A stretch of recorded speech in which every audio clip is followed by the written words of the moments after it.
రెండున్నర దశాబ్దాల క్రితం రెండు తెలుగు రాష్ట్రాలతో పాటుగా దేశవ్యాప్తంగా సంచలనం సృష్టించినటువంటి సినీ నటి ప్రత్యూష మృతి కేసులో ఇప్పుడు కీలక పరిణామం చోటు చేసుకుంది. ప్రత్యూష మృతి కేసులో సుప్రీంకోర్టు ఇప్పుడు తుది తీర్పును వెల్లడించింది.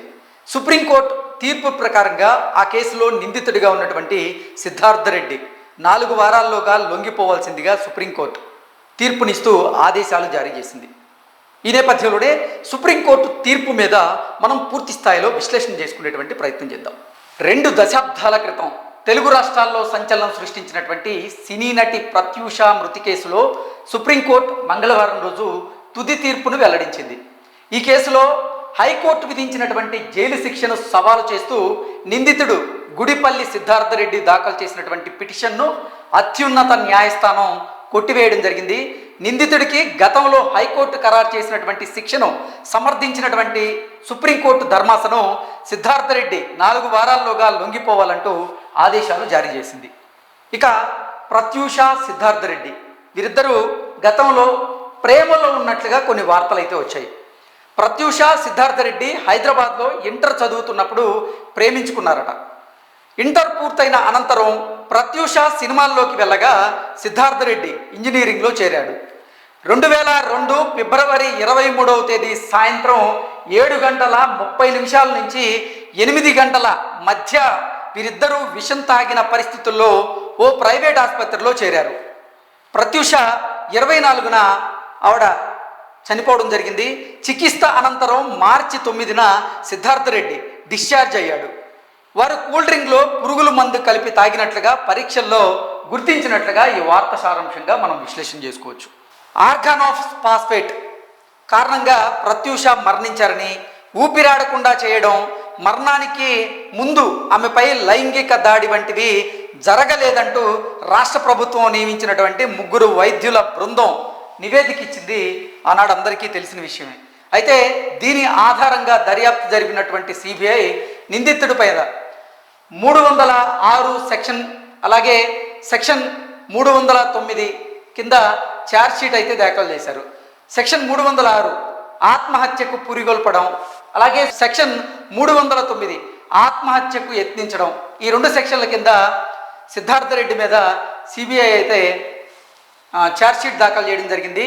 నిందితుడు సిద్ధార్థ రెడ్డికి హైదరాబాద్ మెట్రోపాలిటన్ సెషన్స్ జడ్జి 5 ఏళ్ల కఠిన కారాగార శిక్ష, 5,000 రూపాయల జరిమానా విధిస్తూ 2004 ఫిబ్రవరి 23న తీర్పు చెప్పడం జరిగింది. అయితే దీని మీద సిద్ధార్థ రెడ్డి హైకోర్టును ఆశ్రయించగా జైలు శిక్షను 2 ఏళ్లకు తగ్గిస్తూ, అంటే సెషన్స్ కోర్టు ఏమో 5 ఏళ్ల కఠిన కారాగార శిక్ష 5,000 రూపాయల జరిమానా విధిస్తే హైకోర్టు ఏమో ఆ శిక్షను 2 ఏళ్ల వరకు తగ్గిస్తూ, అంటే 3 ఏళ్ల కఠిన కారాగార శిక్ష 50,000 రూపాయల వరకు జరిమానా పెంచుతూ 2011 డిసెంబర్ 28న తీర్పు వెలువరించింది.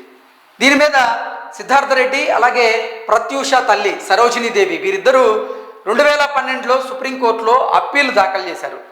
వీటి మీద ఇటీవల విచారణ జరిపినటువంటి సర్వోత్తమ న్యాయస్థానం తీర్పును రిజర్వ్ చేసింది. తాజాగా సిద్ధార్థ రెడ్డి లొంగిపోవాలంటూ ఈ మృతి కేసులో తుది తీర్పునైతే వెలువరించడం జరిగింది. సో దీని మీద అప్పుడు రకరకాల ఊహాగానాలు అయితే వచ్చాయి.